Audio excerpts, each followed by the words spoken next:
Hello students and welcome to learn with Hema's class.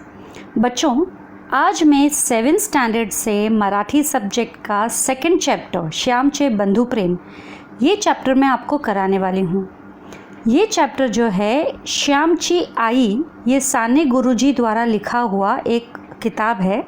Sane Guruji द्वारा लिखा हुआ एक बहुत ही फेमस बुक है ये श्यामची आई, और इसी बुक से लिया हुआ ये जो चैप्टर है, ये पार्ट है, ये इसी बुक से लिया हुआ है। श्याम जो है ये पढ़ने लिखने के लिए दापोली नाम के दूसरे शहर में जाता है, लेकिन एक दिन जब उसने देखा कि उसका छोटा भाई नए कोट के लिए, नए कपड़े के लिए, नवीन सदर्यासाठी यानी नए कपड़े के लिए ज़िद करने लगा, हट करने लगा, तो उसकी मम्मी ने यानी उसकी आई ने किसी तरह से उसको समझा दिया कि जब तेरा भाई बड़ा होगा तो वो तेरे लिए, जब कमाने लगेगा तो तेरे लिए नया कपड़ा लेकर आएगा।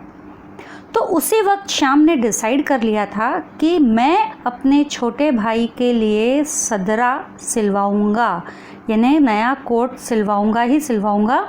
और जब उसने ये निश्चय कर लिया, दापोली में जब वापस पढ़ने गया तो वहाँ पर उसके फादर जो है हर हफ्ते 2 हफ्ते आते रहते थे, क्योंकि वो वकील के कामकाज से वहाँ पर आते रहते थे, कोर्ट के काम से।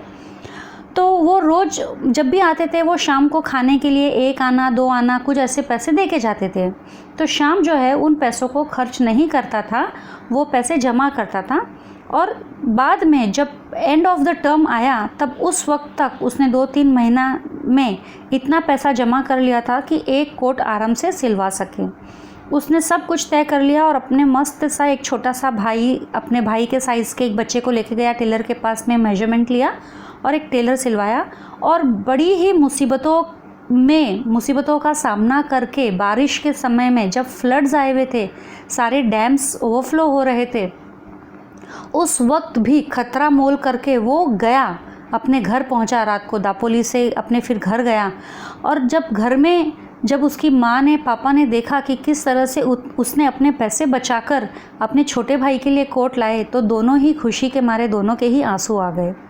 तो बहुत ही प्यार भरा ये दृश्य यहाँ पे आपको देखने को मिलेगा। आप इमेजिन कर सकते हो इस स्टोरी को, जैसे जैसे हम ये पढ़ेंगे चैप्टर, आप इमेजिन कर सकते हो इस स्टोरी को। और बहुत ही इनका जो प्यार है दोनों भाइयों का आपस में, तो वो वर्णन नहीं कर पाएंगे हम शब्दों में, ऐसा प्यार है। इस प्यार में आप खो जाओगे।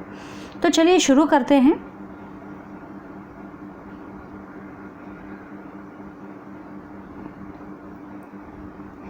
मे महिन्याची सुट्टी संपून मी परत दापोलीस, मैं थोड़ा सा और छोटा कर देती हूँ उसको ताकि मूव ना करना पड़े। मे महिन्याची सुट्टी संपून मी परत दापोलीस शिकवायास गेलो। मई महीने की छुट्टियाँ सभी को होती है, तो जैसे इस बच्चे को भी छुट्टियाँ थी, तो ये वापस से मई महीने की छुट्टियों के बाद वापस से जब पढ़ाई करने के लिए दापोली में गया। शाळा सुरू झाली, स्कूल शुरू हो गई। पावसाळाही सुरू झाला, बारिश भी शुरू हो गई। तप्त जमिनीला मेघ शांतवू लागले। तप्त जमिनीला, जो तपती हुई धरती थी, उसको बादल ने शांत किया, मेघ बारिश ने शांत किया। तापलेल्या जमिनीवर पाणी पड़े व कसा सुंदर वास सुटे, है ना। ऐसे गरम गरम तपती हुई धरती पर जब पानी गिरता है, जब पहली बारिश होती है, तो मिट्टी की कितनी अच्छी खुशबू आती है ना। कसा सुंदर वास सुटे। नवीनच पाऊस जेव्हा सुरू होतो तेव्हा मातीचा एक रम्य सुंदर वास सुटत असतो। और जब नया नया, स्पेशली जब पहले पहले बारिश गिरती है, तो पहले पहले बारिश में ही ये सुगंध हमें ज़्यादा मिलती है। बाद में जब रेगुलर बारिश आती है तो इतनी सुगंध नहीं आती है। गर्म धरती पर जब ये पहली बारिश पड़ती है, पहली 1 या 2 बारिश में ही आपको ये मिट्टी की खुशबू आती है। तो तेव्हा मातीचा एक रम्य सुंदर वास सुटत असतो। गंधवती पृथ्वी या वचनाची त्यावेळेस आठवण येते। तो उस वक्त हमें इस बात का ध्यान आता है। गंधवती पृथ्वी यानी पृथ्वी में कितनी खुशबू भरी पड़ी है। गंधवती पृथ्वी, पृथ्वी में, अर्थ पे कितनी खुशबू भरी पड़ी है। एग्जाम्पल दिया है यहाँ पे, फुला फळात जो रस, जो गंध असतो, एक प्रकारचा स्वाद असतो, तो पृथ्वीच्याच पोटातला, है ना। फूला फळात, चाहे फल हो या फूल हो, आप देखो खुशबू लो कच्चे आम की, पके आम की, आपको कितनी अच्छी खुशबू आएगी। चीकू, ग्रेप्स, संतरे, खुशबू लेते हैं हम इनकी, जब खरीदते हैं तो देखते हैं आहा कितनी अच्छी खुशबू आती है। तो ये जो है फूल है, गुलाब का फूल आप सूंघ लो या कोई भी दूसरा मोगरे का फूल सूंघ लो, जो इतनी अच्छी खुशबू आती है इन फूलों से, फलों से, फूलों से। तो ये उनको गंध कहाँ से मिलता है? पृथ्वी से ही तो मिलता है, पृथ्वी के पेट से ही तो ये सब जन्मते हैं। घरून दापोलीस येताना यावेळेस मी एक निश्चय करून आलो होतो। सुट्टीत घरी असताना एके दिवशी लहान भाऊ नवीन सदऱ्यासाठी हट्ट धरून बसला होता। त्यावेळेस त्याची समजूत घालताना आई म्हणाली, तुझे अण्णा दादा मोठे होतील, रोजगारी होतील, मग तुला 6 महिन्यांनी नवीन सदरा शिवतील, आता नको हट्ट धरू। तो ये देखो कितना प्यार से इसकी मम्मी ने उसको समझाया। छोटा भाई जो था वो ज़िद कर रहा था कि मुझे नया कपड़ा चाहिए, तब उसकी मम्मी ने उसको कैसे समझाया था कि बेटा जब तेरे अन्ना दादा बड़े होंगे, कमाने लगेंगे, तो वो हर 6 महीने में तुझे एक नया सदरा, नया कुर्ता या कोट सिलवा के देंगे, अभी ज़िद मत करो।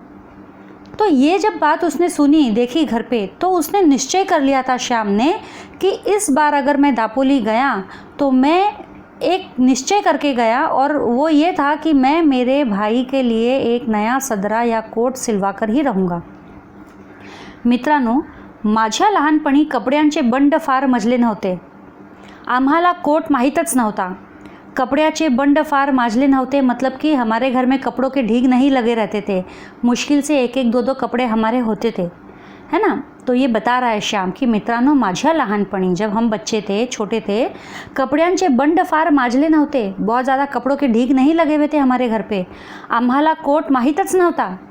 कोट क्या होता है वो तो हमको पता ही नहीं था।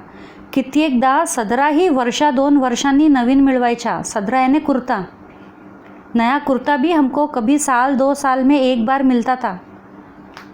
थंडीच्या दिवसात धोतर चोघडी करून गळ्याशी बांधून शाळेत जावयाचे। मतलब ठंडी का दिन जो होता था तो मफलर के जगह पे हम धोती जो होती थी, धोती को 4 फोल्ड करते थे और उसी को गले में बांधते थे। आज तो हमारे पास मफलर है, शॉल है, पता नहीं क्या क्या है अपने आप को बचाने के लिए, लेकिन उस वक्त ऐसा कुछ नहीं था। तो ये लोग कैसे करते थे, जो धोती होती थी उसको 4 फोल्ड करके गले में गोल घुमा देते थे, जिससे उनको ठंड नहीं लगती थी। मफलर नव्हते, जैकेटें नव्हती, गरम कोट नव्हते, तो ये सारी चीज़ें नहीं थी पहले उन लोगों के पास में। माझ्या धाटक्या भावाचा सदरा फाटला होता। अब वो मेरे जो छोटा भाई था, धाटका मीन्स स्मॉल, यंग, माझ्या धाकट्या भावाचा सदरा फाटला होता, उसका कुर्ता फटा हुआ था। आईने त्याला 2-3 गाबड्या लावल्या होत्या। गाबड्या मतलब अभी जैसे क्या होता है पैच, गाबड्या मीन्स पैच। पहले के ज़माने में क्या होते थे, कोई भी कपड़े अगर फट जाते थे तो वहाँ पर दूसरे कपड़े का पैच लगाकर उसको सी देते थे ताकि वो फटा हुआ ना दिखे, वैसा। तो आई ने त्याला 2-3 गाबड्या लावल्या होता, ऐसे 2-3 जगह पे जहाँ जहाँ वो फटा था वहाँ से उसको वो पैच लगा दिया था। आपल्या भावास नवीन कपड़ा शिवून न्याव्याचा असे मी ठरवून आलो होतो। तो मैंने यही डिसाइड किया था कि इस बार अगर मैं दापोली गया तो मैं अपने भाई के लिए नया कपड़ा लेकर ही आऊँगा, परंतु पैसे कोठून आणवायचे, लेकिन पैसा कहाँ से लाने का, है ना, पैसा तो चाहिए। माझे वडील कोर्ट कचेरीच्या कामास दापोलीस येत। वडील दापोलीस आले म्हणजे 2 आणे मला खाऊला म्हणून देऊन जायचे। खाऊच्या पैशातील 1 पैसाही खाऊमध्ये न खर्चण्याचे मी ठरवले। ज्येष्ठात आमची शाळा सुरू झाली।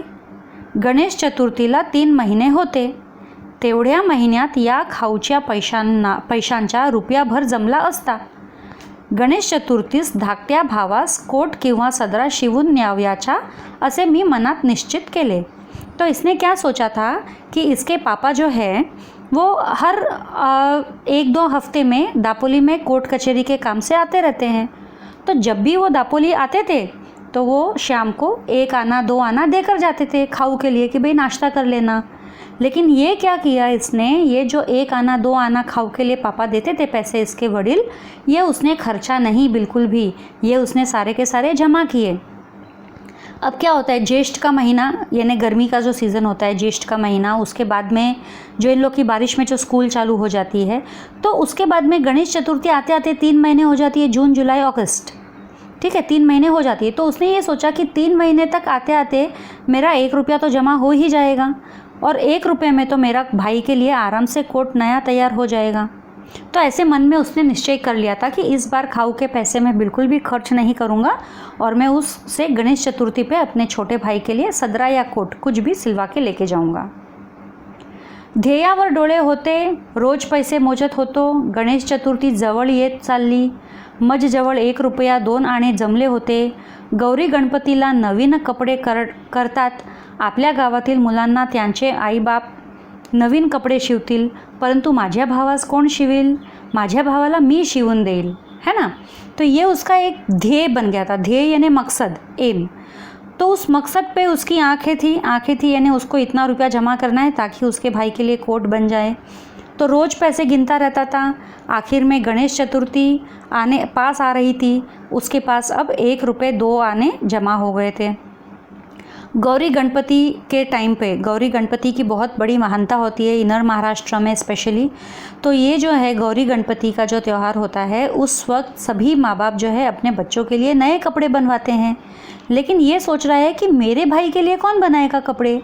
तो इसने डिसाइड किया कि मेरे भाई के लिए मैं बनवाऊँगा, है ना। परंतु माझ्या भावास कोण शिवील? माझ्या भावाला मी शिवून देईन। मी शिंप्याकडे गेलो। माझ्या भावाच्या वयाच्या एक मुलगा मी बरोबर घेऊन गेलो। शिंप्या मीन्स टेलर। मैं शिंप्या के पास गया, टेलर के पास गया और मेरे भाई के ही एज के एक बच्चे को लेके गया ताकि हाइट बॉडी वगैरह प्रॉपर वो मेजर कर सके कोट के लिए। त्याच्या अंगाचा कोट शिवाव्यास मी सांगितले और मैंने कहा कि इसके मेजर का एक कोट मुझे सिल के चाहिए। 2 वार कापड़ घेतले। पहले मीटर नहीं होता था, वार कहते थे। हाथ का एक हाथ मतलब 1 वार, 2 हाथ मतलब 1 हाथ का लेंथ पूरा वो मेजर करते थे। तो 2 वार कापड़ घेतले, अर्धा वार अस्तर घेतले, आधा वार अस्तर लिया। कोट तैयार झाला, मतलब 2 वार कपड़े में और आधा वार अस्तर में कोट तैयार हो गया। जवळच्या पैशात सारा खर्च भागला। मेरे पास में जितने पैसे थे उसमें सारा खर्च हो गया। तो कोट हातात घेतला तेव्हा माझे डोळे अश्रूंनी निहाले होते। तो जैसे ही मैंने वो कोट हाथ में लिया, मेरे आँखों में से आंसू बहने लग गए। यानी कितनी खुशी होती है। ये आंसू जो है खुशी के आंसू थे। कितनी खुशी होती है आप जब अपने खुद के बचाए हुए पैसों से आपके भाई या बहन को कोई सरप्राइज़ गिफ्ट दोगे तो वो तो खुश होगा ही, लेकिन आपको जो देने की खुशी होगी वो कितनी खुशी होगी। इस आँखों में आंसू निकल जाए इतनी खुशी होगी। मी घरी जाण्यास निघालो। मी ज्यांच्याकडे राहिलो होतो ते म्हणाले, पावसा पाण्याच्या जाऊ नकोस, नदी नाल्यांना पूर आल्या असतील, पिसईच्या पर्या सोंडेघरच्या पर्या यांना उतार नसेल, आमचे ऐक।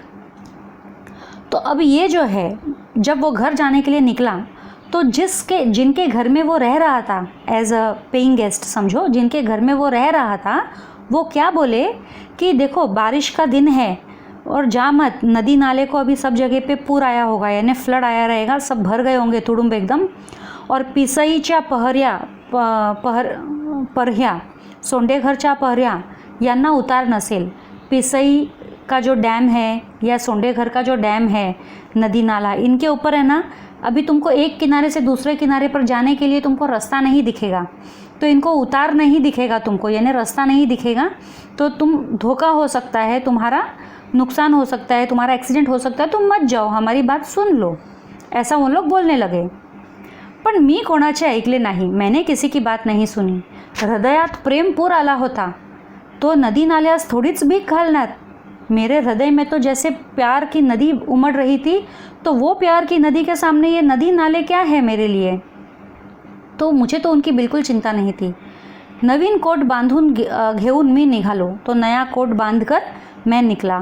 पंख असते तर एकदम उडून गेलो असतो, चालण्याचे श्रमच वाटत नव्हते। मतलब पंख अगर होते तो इतनी खुशी हो रही थी ना उसको, इतना उसको पहुंचने का धक धक हो रहा था कि अगर पंख होता था तो मैं तुरंत उड़ के चला जाता था, चलने का भी कष्ट नहीं होता था। सुख स्वप्नात दंग होतो, आईला किती आनंद होईल या कल्पनेत मी होतो। वो अपने ही सुख के सपनों में खोया हुआ था, ये सोच रहा था कि मेरी मम्मी को कितनी खुशी होगी या कल्पनेत मी होतो, उसी कल्पने में वो था। एक नानेटी माझ्या पायाजवळून उडी मारून गेली। नानेटी एक टाइप का सांप होता है, जो गांवटी छोटे छोटे सांप होते हैं जो पानी में नदी नाले में ऐसे घूमते रहते हैं, तो वो नानेटी होते हैं। कभी कभी कोई कोई पॉइजनस होते हैं, कोई कोई नहीं होते हैं। बट एक नानेटी माझ्या पायाजवळून उडी मारून गेली। तो एक नानेटी मेरे पैर के पास से उडी मार के चली गई। नानेटी म्हणून एक सापाचा प्रकार आहे, तिचा हिरवा रंग असतो। नानेटी उड्या मारत जाते, मला जरा भीती वाटली। तो नानेटी तो एक प्रकार का सांप होता है, तो मुझे उसका रंग भी हरा होता है, तो मुझे थोड़ा सा डर लगा एक बार का। हाँ, जपून चालू लागलो, तो फिर संभल के चलने लगा। पिसईच्या पहऱ्या दुथडी भरून वाहत होता। अभी पिसई जैसे नेम होता है ना, डैम का नाम है। पिसईच्या पहऱ्या दुथडी भरून वाहत होता। त्याच्या पाण्याला ओढ फार, मतलब ओढ, स्पीड बहुत ज़्यादा थी उसके पानी में। काय करायचे, आईचे नाव घेतले व शिरलो पाण्यात। क्या करना है, मम्मी का नाम लिया और निकल गया, पानी में घुस गया। हातात काठी होती, पुढे काठी टाकवायची व मग पाऊल टाकवायचे, मतलब हाथ में स्टिक थी उसके। तो पहले आगे स्टिक रखता था, ज़मीन होती थी तो आगे पाँव रखता था। मी वाहून जाण्याच्या बेतात होतो, परंतु कसा बसा बाहर आलो और इतना स्पीड था पानी में, ऐसे लग रहा था जैसे मैं अभी बह जाऊंगा, लेकिन कैसे वैसे करके मैं उस पानी से बाहर निकला। इतर नदी नाल्यांना प्रेमाने भेटाव्यास जाणार तो नाला, तो मला कसा बुडविल। तो अब वो बोल रहा है कि ये जो दूसरे नदी नालों को प्यार से मिलने वाला ये नाला मुझे कैसे डुबाएगा। नहीं डुबा सकता ना, क्योंकि मेरे अंदर तो इतना प्यार भरा है अपने भाई के लिए। मी माझ्या भावास भेटावयास जात होतो, अपने भाई से मिलने जा रहा था। त्या नाल्या इतकाच उत्सुक होतो, और जितना उत्सुक ये नाला था अपने दूसरी जगह जाने के लिए, उतना ही उत्सुक मैं भी था। धावपळ करीत होतो, मैं भी धावपळ कर रहा था। त्या नाल्याप्रमाणेच मीही हृदय भरून घेऊन जात होतो। नाला भी भर भर के बह रहा था, और उसी नाले के जैसे मेरा हृदय में भी प्रेम भर भर के उमड़ के आ रहा था। तो वो भला मुझे कैसे बहा के ले जाता था। रस्त्यातील खड़ी वर आली होती।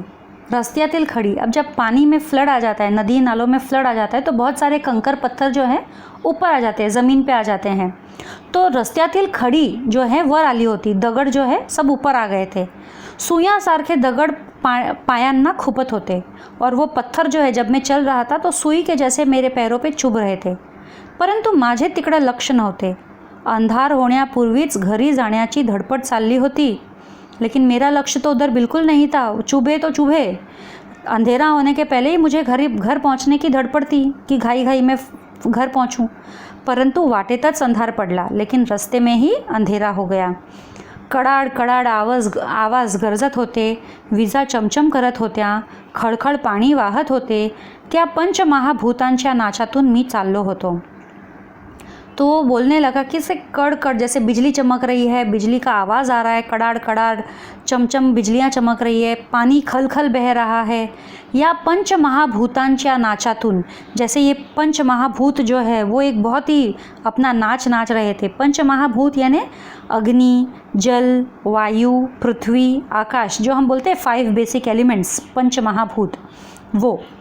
हाँ, तो ये सब का जैसे तांडव चल रहा था, और उसके बीच में से मैं चले जा रहा था। शेवटी एकदाचा मी घरी आलो। फायनली मैं घर पहुंच गया। ओला चिंब होऊन गेलो होतो, एकदम भीग गया था। आई, मी बाहेरून हाक मारली, मतलब मैंने बाहर से ही आवाज़ लगाई। हवेत फार गारठा आलेला होता। गारठा मतलब ठंडी काफ़ी। अब बारिश का मौसम होता है तो एकदम ठंड पड़ जाती है ना, हवा भी ठंडी हो जाती है। तो हवेत फार गारठा आलेला होता। वडील संध्या करत होते व आईने शेगडीत निखारे शेकण्यासाठी दिले होते। वडील जो है संध्या कर रहे थे, यानी कि शाम की जो पूजा होती है वो कर रहे थे, व आई ने शेगडीत निखारे शेकण्यासाठी दिले होते। सिगड़ी जो बोलते हैं, उसमें निखारे यानी कोयले जलने के लिए रखे थे। जैसे ठंडी के दिनों में पहले कैसे करते थे कि गर्मी करने के लिए वो लोग सिगड़ी जला के रखते थे, तो वो शेगडीत निखारे शेकण्यासाठी दिले होते, वहाँ उन्होंने डाला था। अण्णा आला, आई अण्णा धाकट्या भावाने दार उघडले। दोघे लहान भाऊ भेटले। तो अब ये बोला, अण्णा आला, आई अण्णा आला, है ना, भाई आया, बड़ा भाई आया। बड़े भाई को अण्णा कहते थे, अन्ना कहते हैं अभी भी। तो धाकटा भाऊ, छोटा भाऊ जो है वो दरवाज़ा खोला उसने, और दोनों छोटे भाई उसको मिले। इतक्या पावसातून श्याम कसाला आलास, सारा भिजलास ना, आई विचारू लागली. तो उसकी मम्मी पूछने लगी, अरे श्याम इतने बारिश में क्यों आया, देख पूरा भीग गया. सोंडे घरच्या पहऱ्याला पाणी नव्हता का रे, वडिलांनी विचारले. तो उसके फादर ने उसको पूछा, जो सोंडे घर था, मतलब सोंडे घर का पहरिया डैम, सोंडे घर का डैम पे पानी नहीं था क्या, उसने पूछा.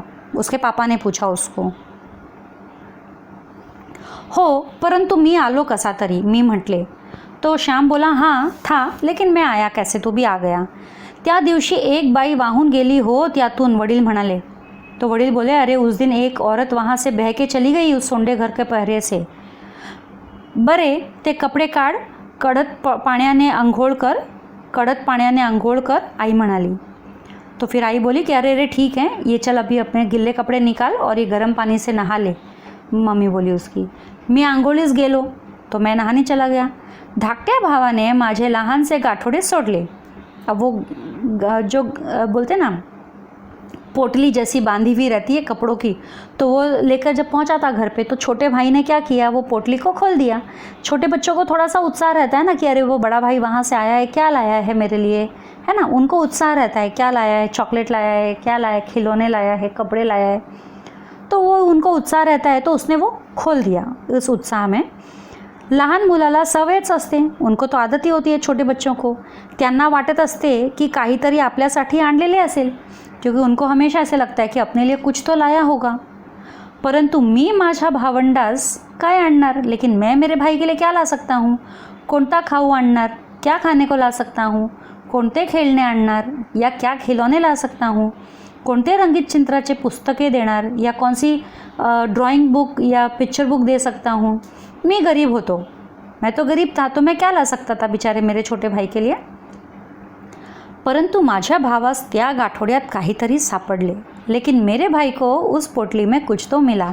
त्यात कोट सापडला, नवीन कोट. तो कोट नव्हता, ते हृदय होते, ते प्रेम होते, ती आईची फलद्रूप झालेली शिकवण होती. तो उस भाई को क्या मिला, कोट.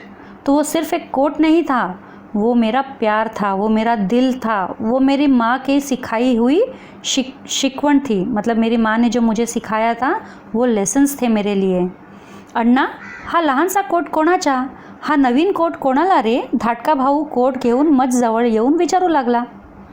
तो जब वो भाई ने देखा कोट है, तो उसने पूछा, अण्णा ये कोट किसका है और ये कोट किसके लिए लाया रे. छोटा भाई आया मेरे पास में कोट लेकर. तो मग सांगेन, घरात जा घेऊन, मी म्हटले. तो उसने बोला, ठीक है बाद में बताऊंगा, पहले तू अभी घर पे जा उसको लेके कोट को. आई हा बघ कोट, हा काही अण्णाच्या अंगाचा नाही, हा मला आणलाय. होय आई, धाकटा भाऊ आईला विचारू लागला. तो वो छोटा बच्चा बेचारा उत्सुक रहता है ना, तो भाई ने तो बताया नहीं, उसने तो बोल दिया अंदर जा बाद में बताता हूँ. तो वो तो गया मम्मी के पास, बोला आई देखो अन्ना ने मेरे लिए कोट लाया है, ये कोट अन्ना का तो है नहीं, ये तो मेरे साइज़ का है, ये तो मुझे आएगा. आईने कोरड धोतर दिले, मी चूलीजवळ शेकत बसलो. तो आई ने मुझे एक सूखा धोती दिया और मैं चूल्ही के पास में, चूल्हा जहाँ पे जलते हैं गर्मास के लिए, वहाँ जाकर अपने आप को गर्मी देने लगा, मतलब शेकत बसलो, हाथ सेकने लगा ताकि थंडी ना लगे. आई म्हणाली, श्याम हा कोणाचा कोट, मोरू जोशांकडे का रे द्याव्याचा आहे, कापातल्या मुक्याने पाठविला असेल, वडील म्हणाले. तो आई पूछी, अरे ये किसका है कोट, मोरू जोशी के पास में देने का है क्या, मतलब किसी कोई पड़ोसी होंगे उनके कि उनको देना है क्या.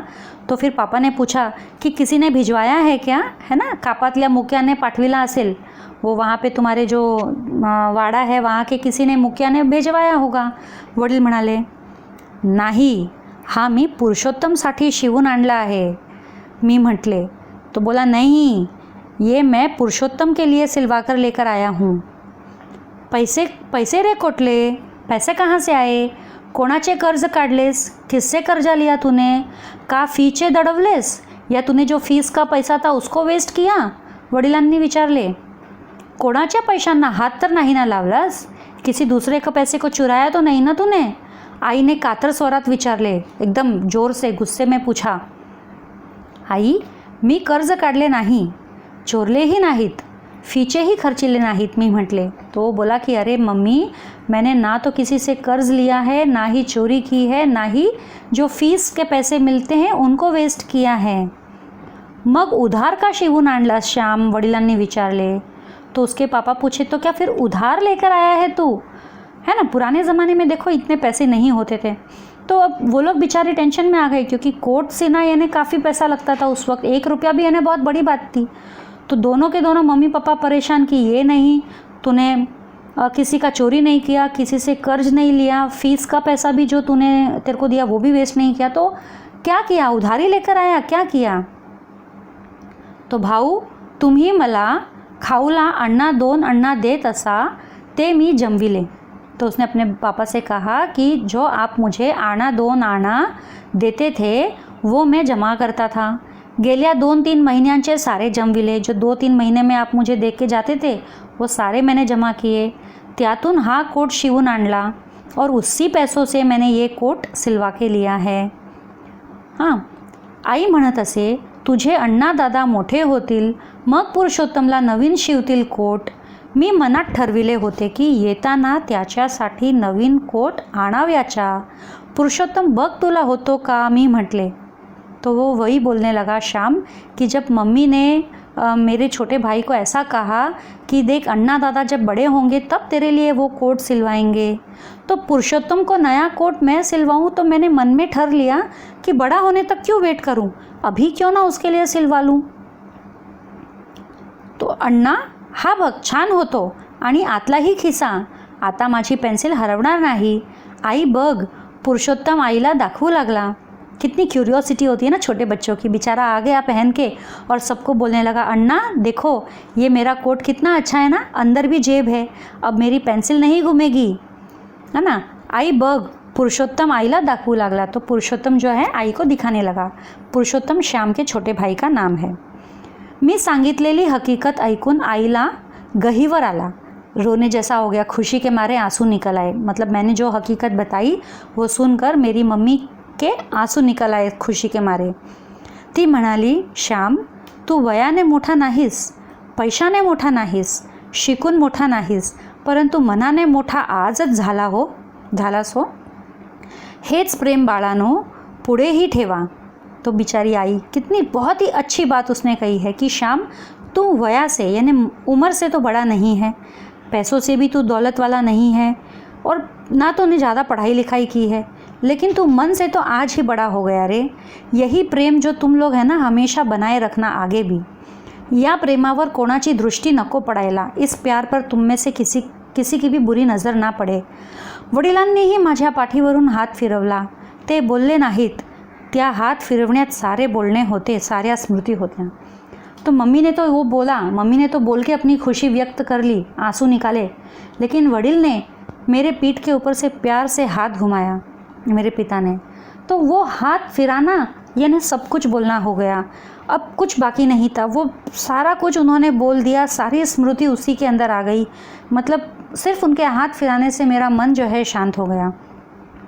तो सच लवली चैप्टर. और मुझे यकीन है जब ये चैप्टर आप सुन रहे होंगे तब ज़रूर आपने दिमाग में एक इमेजिनेशन बना लिया होगा कि पानी से किस तरह से वो आ रहा था, या किस तरह से अपने भाई के लिए उसने नया कोट सिलवाया. बारिश, जो फ्लड्स है, किसी की भी उसने परवाह नहीं की. और जो आई वडिल के आँखों में जो रिस्पेक्ट आपके लिए दिखी है कि आपने जो काम किया है इस तरीका यही उम्र में, तो उससे बड़ी तो और क्या बात हो सकती है कि पेरेंट्स आपके लिए रिस्पेक्ट करें. तो ये स्वाध्याय है, यहाँ पे शब्दार्थ दिया हुआ है. स्वाद यानी चव, टेस्ट बोल सकते हैं उसको. रोजगारी होणे यानी काम धंद्याला लागणे. गाबड्या यानी ठिगळ यानी बोलते ना ढिगला या बहुत सारे ढीग. कापड फाटल्यावर त्या ठिकाणी, अच्छा, कापड़ फाटल्यावर त्या ठिकाणी लावलेले दूसरे कापड़, पैच, जो मैंने आपको पैच बताया था. डोळे अश्रूंनी न्हाणे यानी डोळ्यातून अश्रू ओघळणे, आँखों से आंसू निकलने. पहऱ्या यानी ओढा. दुथडी भरून वाहणे, पूर्ण भरून वाहणे, पूरी तरह से भर जाना. पंचमहाभूते पृथ्वी, जल, अग्नि, वायू, आकाश. फलद्रूप फळाला आलेली दवडणे, फळाला आलेली मतलब ॲज अ रिझल्ट, नतीजा. दवडणे याने वाया घालवणे, वेस्ट करना. स्मृति आठवणी, रिमेम्बरेंस. तो अब मैं जो है आपको सारे आंसर्स देने वाली हूँ. ये पूरा जो एक्सरसाइज है, ये सारे के सारे एक्सरसाइज मैं अभी आपको यहाँ पे कराने वाली हूँ. यहाँ तक मैं पूरे एक्सरसाइज आपको कराऊंगी.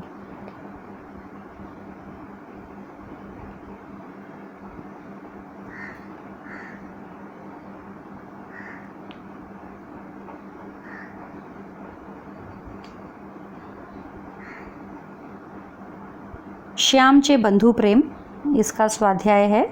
सबसे पहला जो है, नवीन पाऊस सुरू होण्याच्या, ये 1-2 वाक्यात उतरेल. हां, नवीन पाऊस सुरू होण्याच्या मातीवर काय परिणाम होतो, है ना. नया नया बारिश जब शुरू होता है तो मिट्टी पर क्या परिणाम होता है उसका. उत्तर, नवीन पाऊस सुरू झाल्यावर मातीचा एक रम्य सुंदर वास सुटतो. मातीचा एक रम्य सुंदर वास सुटतो. ठीक है. सेकंड क्वेश्चन, श्याम ने कोणता निश्चय केला होता. श्याम ने कौन सा निश्चय किया था. खाऊच्या पैशातून लहान भावास नवीन कोट किंवा सदरा शिवायचा असा निश्चय श्यामने केला होता. ठीक है. लहान भावाला आईने कसे समजावले. श्यामच्या आईने लहान भावास सांगितले, तुझे अण्णा दादा मोठे होतील, कामधंद्याला लागतील, मग तुला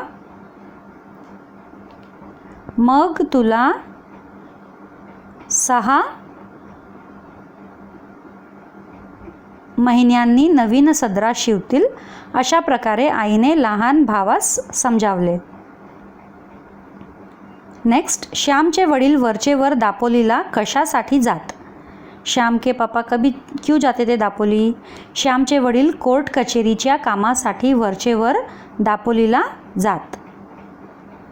श्यामला चालण्याचे श्रम का वाटत नव्हते. खाऊच्या पैशातून लहान भावासाठी शिवलेला कोट घेऊन कधी एकदा त्याला नेऊन देतो असे श्यामला झाले होते. मैं इसे ही रीड करती हूँ. श्यामच्या पैशातून लहान भावासाठी शिवलेला कोट घेऊन कधी एकदा त्याला नेऊन देतो असे श्यामला झाले होते, म्हणून त्याला चालण्याचे श्रम वाटत होते. ठीक है. अब नेक्स्ट, अभी ये है आपका खालील आकृतिबंध पूर्ण करा. इसमें आंसर्स डायरेक्टली है. श्यामला थंडीच्या दिवसात न मिळणाऱ्या गोष्टी. किस तरह की कौन सी चीज़ें उनको नहीं मिलती थी. मफलर, जाकेटे, गरम कोट.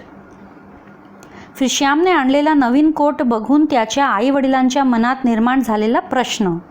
कर्ज काढले असेल का, है ना. श्याम जब नवीन कोट लेकर आया तो उनके मन में कौन से प्रश्न निर्माण हुए कि उसने कर्ज निकाला क्या, कर्ज काढले असेल का, फीचे पैसे दडवले असतील का, चोरी केली असेल का, है ना. कर्ज निकाला कि चोरी की, कि फीस के जो पैसे हैं उसको वेस्ट किया, ऐसा. का ते लिहा, है ना. क्यों. श्यामचे डोळे अश्रूंनी न्हाले होते. स्वतःसाठी खाऊचा एकही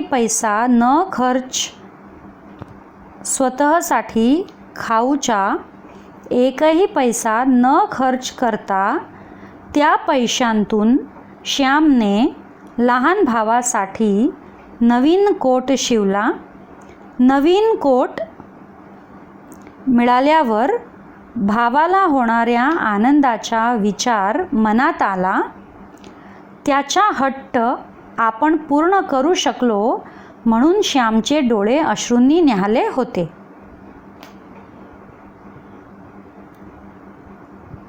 नेक्स्ट क्वेश्चन.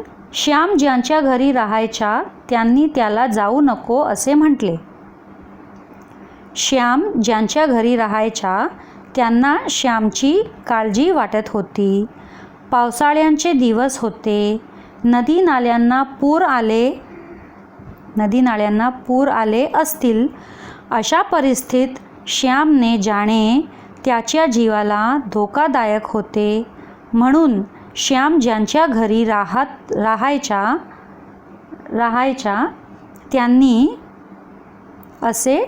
त्यांनी जाऊ नको असे म्हटले. ठीक आहे. नाव पिसईच्या पहऱ्यात दुथडी भरून वाहत होता. पावसाळ्याचे दिवस आल्यामुळे नदी नाल्यांना पूर आले होते. पिसईच्या पहऱ्याला ओढ फार असल्यामुळे तो दुथडी भरून वाहत होता. मैं रिपीट कर देती हूँ एक बार आंसर.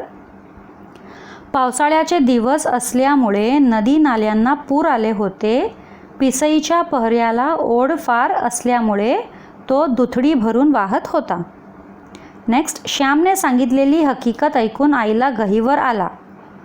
वडिलांनी दिलेले खाऊचे पैसे, आंसर बोल रही हूँ, वडिलांनी दिलेले खाऊचे पैसे स्वतःसाठी खर्च न करता श्यामने लहान भावासाठी कोट शिवला.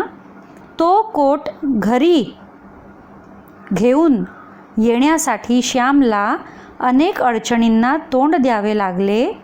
श्यामचे आपल्या लहान भावावरील निस्वार्थ प्रेम पाहून आईला गहिवरून आला.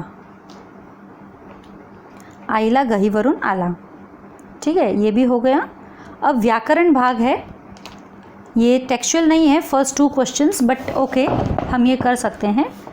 उतार्यात आलेले 2 अनेक वचनी शब्द शोधून लिहा. जैसे नॉर्मली 7th स्टैंडर्ड में अब आपको मराठी में पैसेजेस आएंगे, तो चैप्टर में से कहीं से भी कुछ भी आ सकता है. तो ये व्याकरण से रिलेटेड, ग्रामर से रिलेटेड है. तो इस पैसेज में आए हुए 2 अनेक वचनी शब्द, अनेक वचन के शब्द ढूंढ के लिखने हैं. तो पैसे और जाकिटे, ये 2 अनेक वचनी शब्द है. फिर खालील शब्दांसाठी उतार्यात समान अर्थांचे शब्द लिहा. तो ढग के लिए हमको इसके अंदर मिला है मेघ. ठीक है. चव मतलब स्वाद. हाँ, ये पैसेज में वर्ड्स है दोनों, मेघ और स्वाद, ये सब पैसेज में है. अभी यहाँ पे खेड़ू या शब्दांशी, यहाँ पे ऑपोजिट्स हैं. 2 ब्रैकेट्स दिए हुए हैं, 2 बॉक्सेस हैं, इनमें से आपको ऑपोजिट्स निकालने हैं. तो ठंड का ऑपोजिट है गरम. सापड़ने, हरवणे. सुगंध का यहाँ दिया हुआ है दुर्गंध, आप इसमें देख सकते हो, सुगंध, दुर्गंध. देन थोरला, धाकटा. देन जुना, नवीन. लक्ष्य, दुर्लक्ष. स्मृति, विस्मृति. ठीक है, ये हमारे ऑपोजिट्स हो गए. अब जो है हमारा लास्ट, गटात न बसणारा शब्द ओळखा. तो शब्द गटात का बसत नाही ते सांगा, है ना. हमको जो है ग्रुप ऑफ वर्ड्स दिया हुआ है, जैसे ऑड मैन आउट जो हम बोलते हैं वो है. इसमें से हमको ऑड वन निकालना है, ऑड नेम, और वो क्यों ऑड है वो भी बताना है. तो ये देखो, समीरा, विनीता, त्यांनी, निखिल. अब ये देखो 3 जो है नेम्स ऑफ पर्सन्स हैं और बाकी त्यांनी जो है वो सर्वनाम है. तो समीरा, विनीता, निखिल ये एक ग्रुप बन जाता है. तो त्यांनी हमारा ऑड मैन हो जाता है. शब्द त्यांनी, कारण इतर सर्वनामे आहेत, है ना. बाकी सब जो है नाम है वह त्यांनी है, सर्वनाम आहे. अच्छा, नेक्स्ट है मी, सातपुते, त्याने, तिला. अभी यहाँ पे सातपुते शब्द जो है ये छोड़कर, ये ऑड मैन है, बाकी सब एक ग्रुप में आते हैं. सातपुते तो क्योंकि बाकी सारे जो हैं सर्वनाम आहेत, है ना, कारण इतर सर्वनामे आहेत व सातपुते हे नाम, आडनाव आहे. सातपुते ये एक नेम है, आडनाव यानी सरनेम. सातपुते हे नाम, हाँ, आडनाव आहे. नेक्स्ट, हिमालय, सुंदर, प्रसन्न, भव्य. तो यहाँ पे जो अभी दिखाई दे रहा है हमें, हिमालय ही ऑड मैन है, क्योंकि बाकी जो सुंदर है, प्रसन्न है, भव्य है, ये सब विशेषणे हैं. आणि हिमालय जो है ये विशेष नाम है. लिहिणे, आम्ही, गाणे, वाचणे. तो यहाँ पे लिहिणे, गाणे, वाचणे एक ग्रुप है. आम्ही आपका ऑड वन हो जाता है. आम्ही कारण इतर सर्व क्रियापदे आहेत, क्योंकि बाकी सब जो है क्रियापद है आणि आम्ही है सर्वनाम आहेत. तो इसी के साथ ही आपका ये चैप्टर ख़त्म होता है. आई होप आपको बहुत अच्छे से समझ में आ गया होगा. अगला चैप्टर जल्द ही लेकर आऊँगी। तब तक के लिए thank you, take care, stay safe, goodbye for today.